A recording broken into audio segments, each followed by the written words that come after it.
আমরা পূর্ব পর্বতে আলোচনা করেছিলাম ভগবানের শ্রীকৃষ্ণের জন্ম রহস্যের কথা।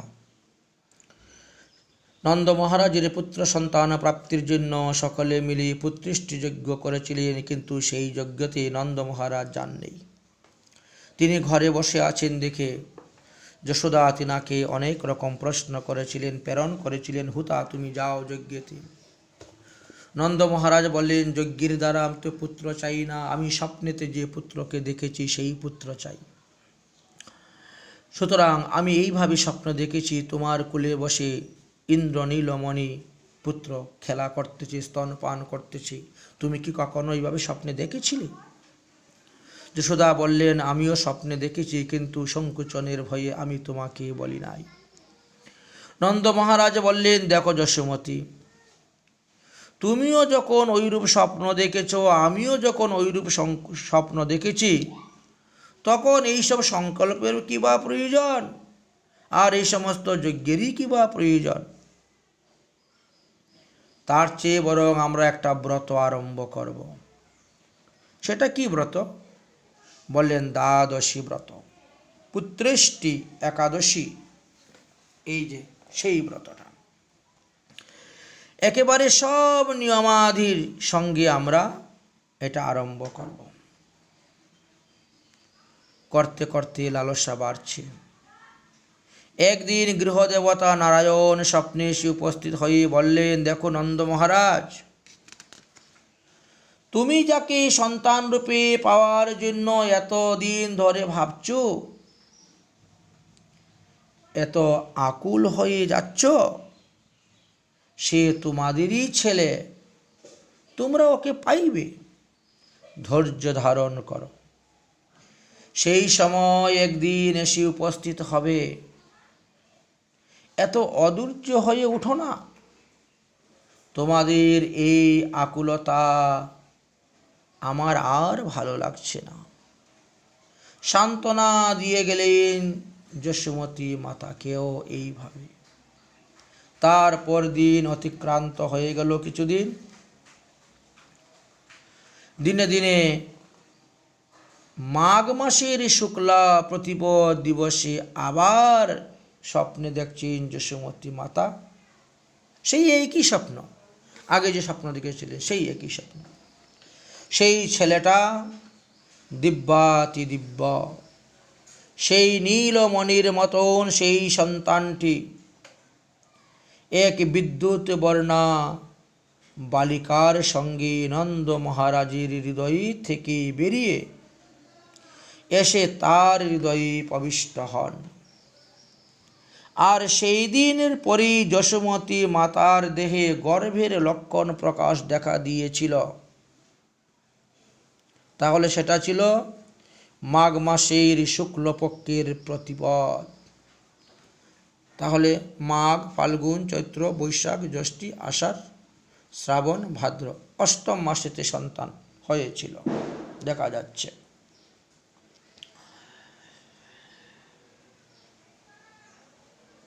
যশোমতী মাতার গর্ভের লক্ষণ প্রকাশ পেল।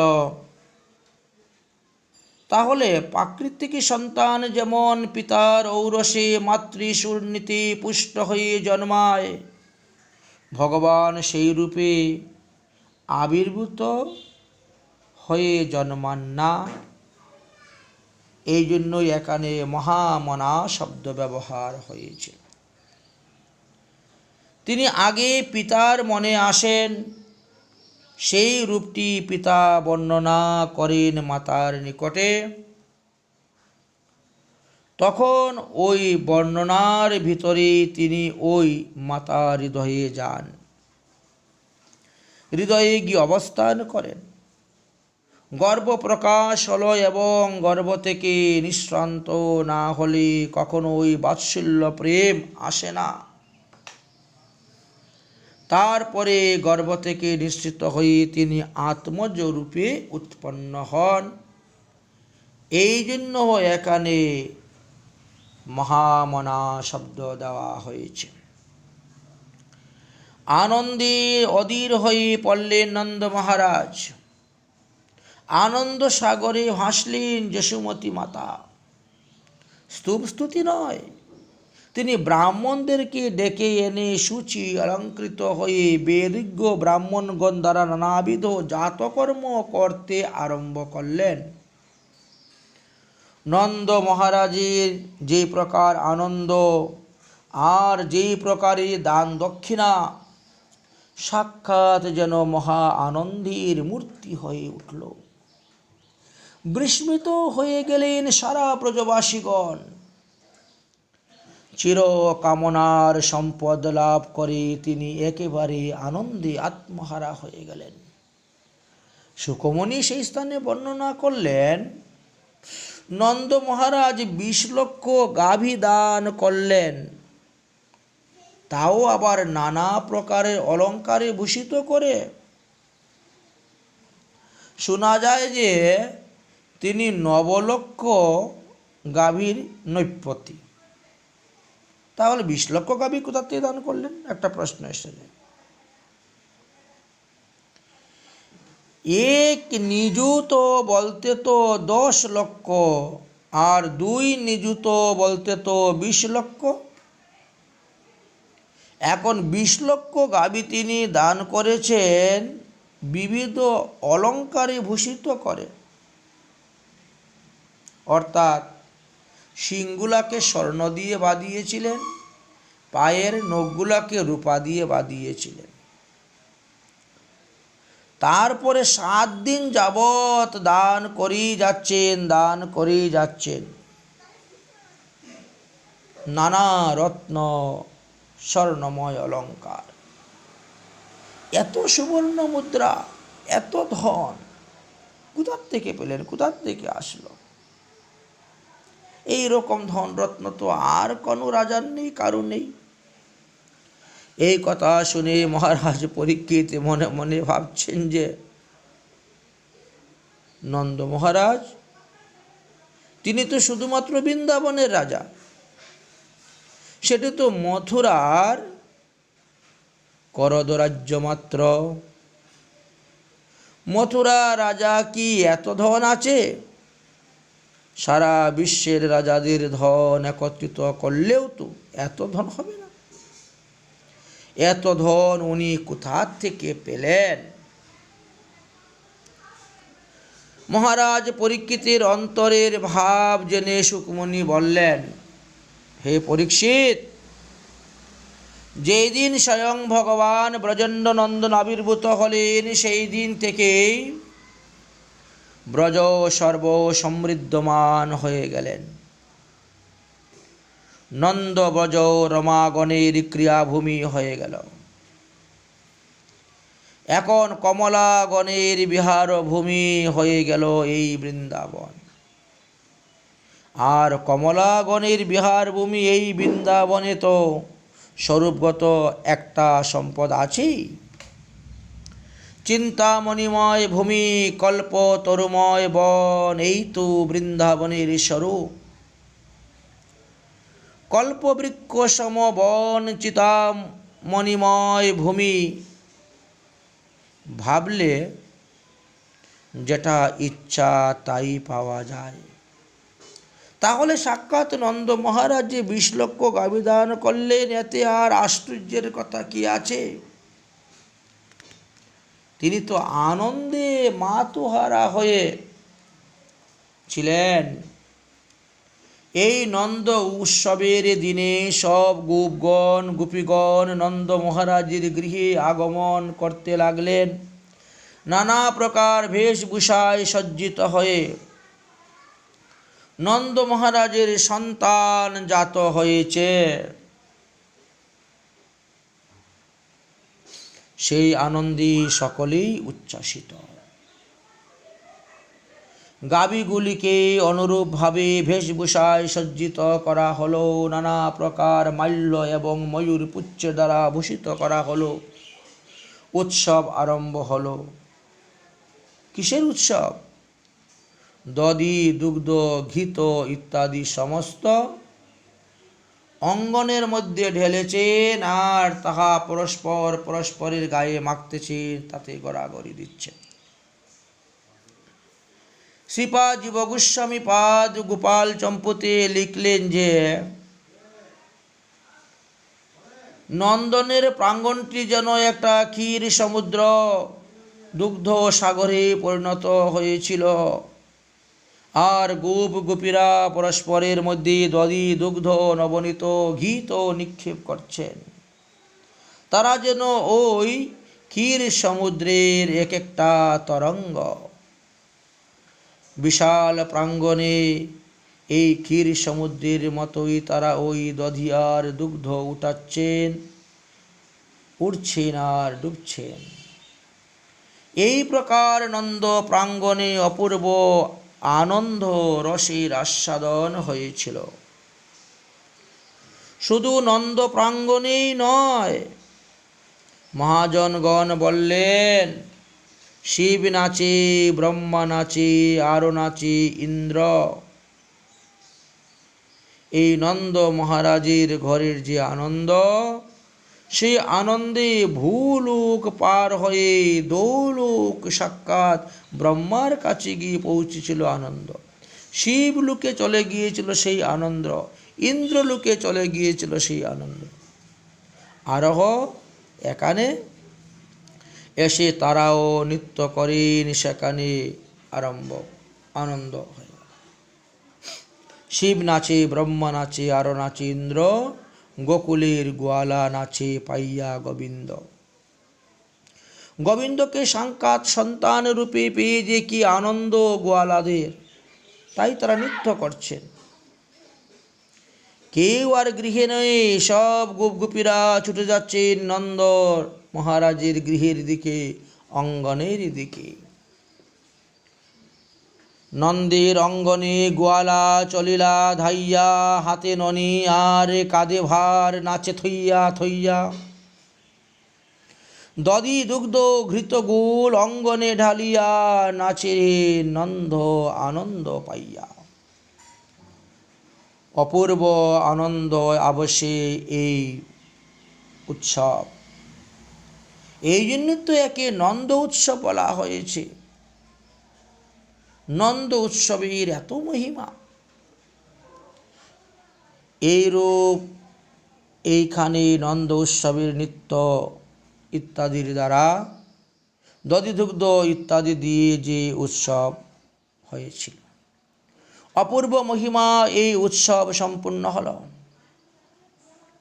সকলেই নিকটস্থ যমুনার জলে স্নানাদি করে শুচি হয়ে নন্দ মহারাজের কাছ থেকে প্রভূত দান গ্রহণ করে ভোজনাদি সম্পূর্ণ করে নন্দ মহাশয়কে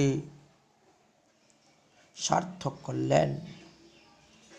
এই জন্য শ্রীপাদ শুকমণি মহারাজ পরীক্ষিতের নিকটে বসুদেবে যে স্তূপ স্তুতি, তার থেকে নন্দ মহারাজের যে স্বয়ং ভগবান অবতরে আনন্দ রস, সেই আনন্দকে ব্যাখ্যা করলেন। যেহেতু আজকে এই শুভদিন, যেদিনে এই নন্দ উৎসব সেখানে জাত হয়েছিল, আমরা সেই লীলা সেখানে আলোচনা করলাম। এই লীলার মধ্যে এমন একটি শক্তি আছে যে, যারা এই লীলারস আস্বাদন করবেন, এই লীলাই তাহাদিগকেও সাক্ষাৎ ভগবান শ্রী গোবিন্দের চরণে প্রেম দিয়ে ধন্য করবেন। বিশেষ কথা, আরও একটি স্মৃতি আমাদের যুগে আমাদের গোস্বামীপাদ বললেন, যদ্দাপরে কৃষ্ণ অবতরতি তদেব কলৌ গৌরহি অবতার ইতি সরলস্য লব্ধি। কৃষ্ণ অবতারের বিশেষ এবায়াং গৌর ইত্যাদি। তৎ বেভিচারাত, মহাজনগণ বললেন, যেই দাপরের শেষে স্বয়ং ভগবান ব্রজেন্দ্রনন্দন অবতীর্ণ হন,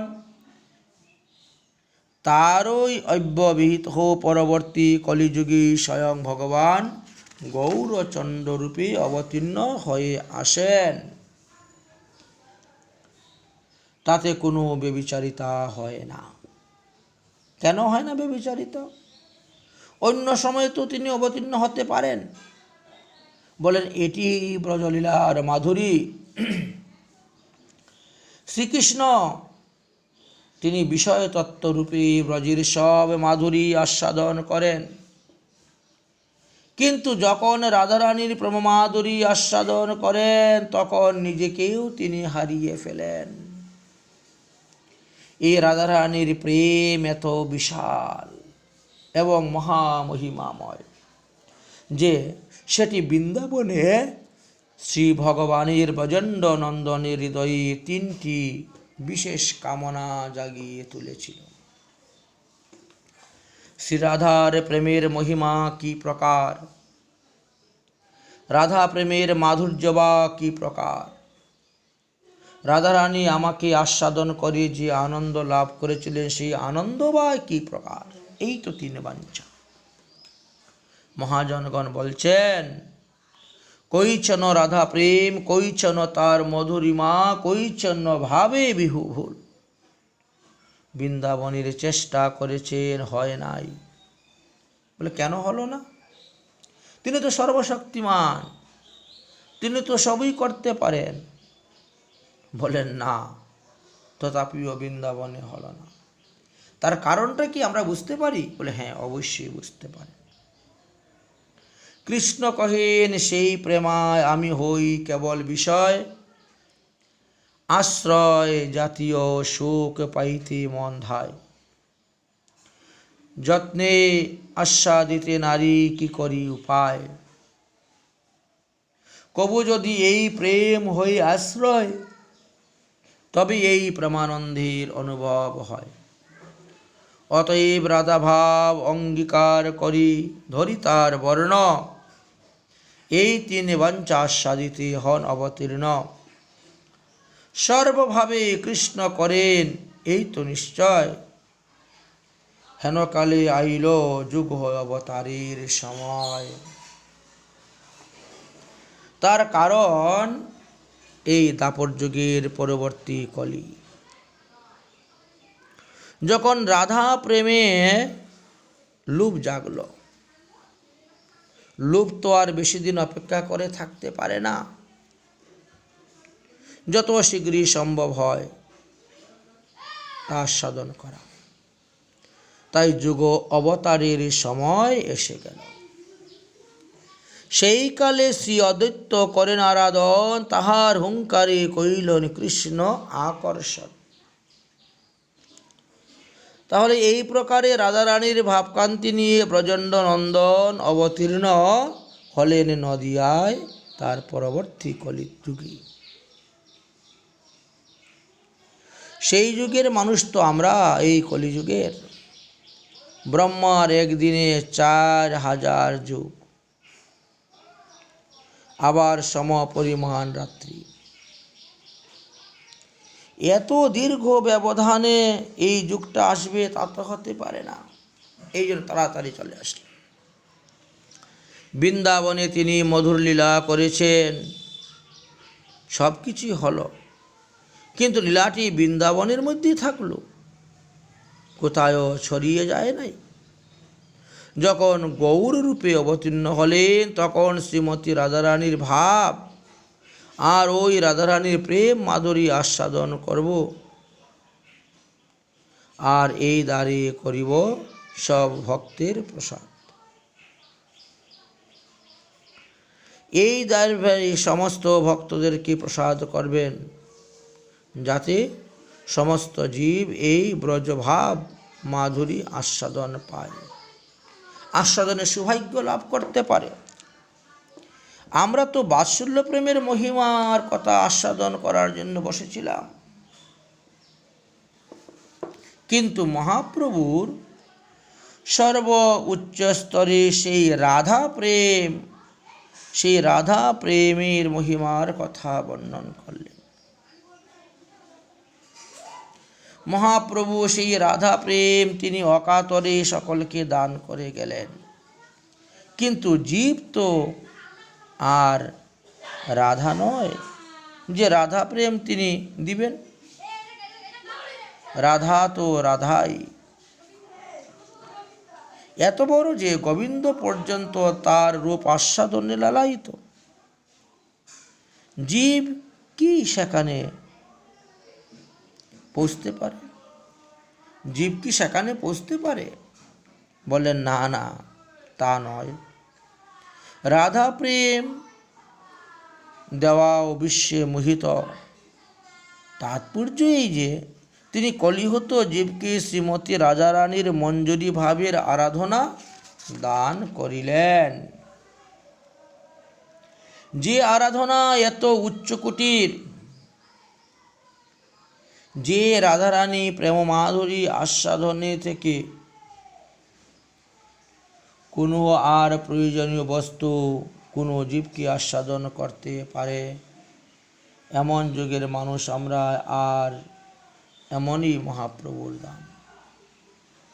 সেটি কীরূপে সম্ভব হলো? তখন মহাজনগণ দৃষ্টান্ত দিয়ে বুঝাতে গেলেন আমাদেরকে।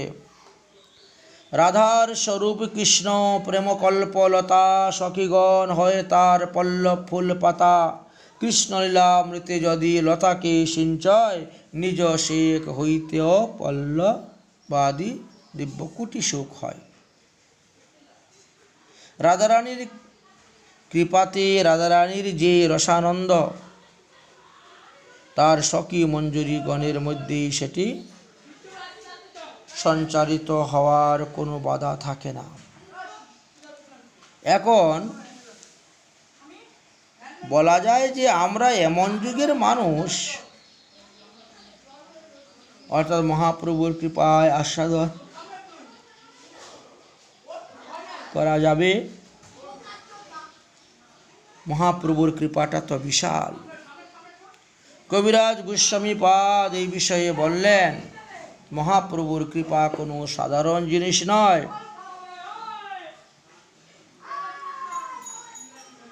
চিরাত অদত্ত নিজগুপ্ত বৃত্তং সৌপ্রেমানাম অমৃতং তুমুদ্ধার আপ্যামং স্তু বিহিতাশ্চ গৌরং কৃষ্ণং ভজনৈবস্তু হম প্রবুদ্ধ। ব্রহ্মার একদিনে এটি একবার হয়। এটি নিজের গোপনীয় ভাণ্ডার। কেমন ভাণ্ডার? বললেন, কোনো এক রাজ রাজেশ্বর পৃথিবীর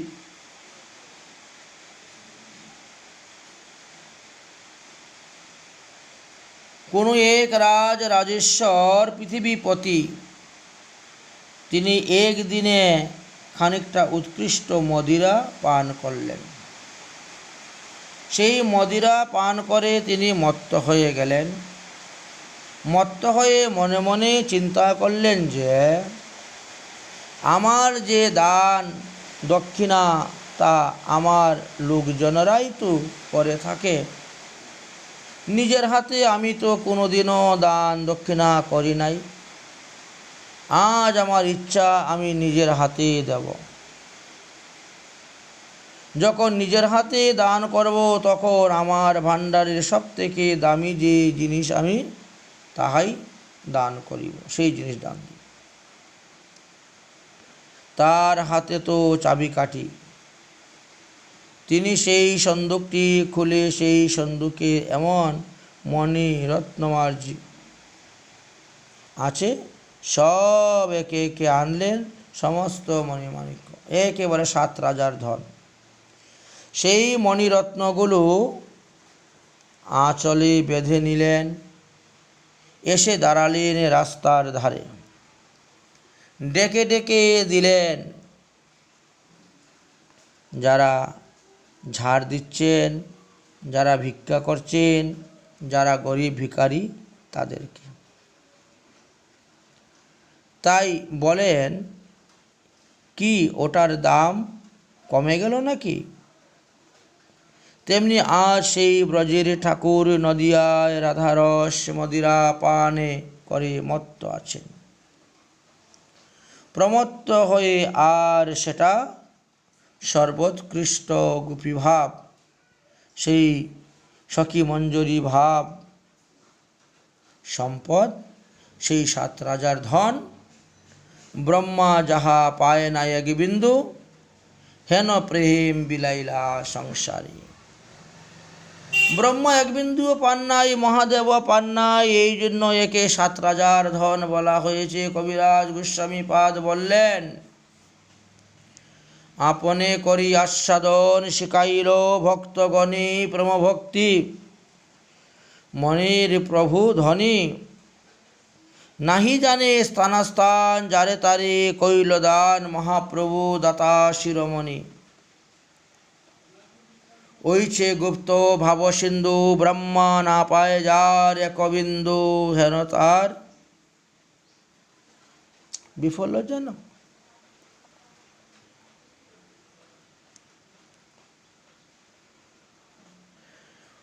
ওইছে গুপ্ত ভাব সিন্ধু, ব্রহ্মা না পায় যার এক বিন্দু, হেন প্রেম বিলাইলা সংসারে। ওইছে দয়ালু অবতার, ওইছে দাতা নাহি আর, গুণ কথে নাহি বর্ণিবারে। মহাপ্রভুর গুণের কথা বর্ণন করে শেষ করা যাবে না।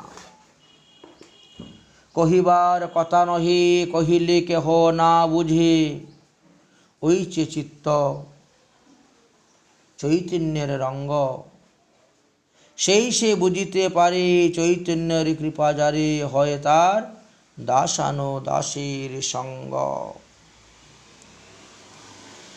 তাই আমরা দেখতে পেলাম এই অপূর্ব মহিমার কথা বর্ণন করে গেছেন। সেই যুগের মানুষ আমরা, এটা আমাদের কথা, এটা আমাদের জন্য।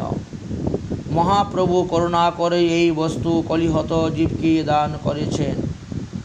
সুতরাং যাতে আমরা মহাপ্রভুর এই অবদানকে মহাজনগণের কৃপায়, গুরু বৈষ্ণবের কৃপায় আস্বাদন করে ধন্য হতে পারি, সেটিই হবে এই কলিযুগের চরমতম সৌভাগ্য।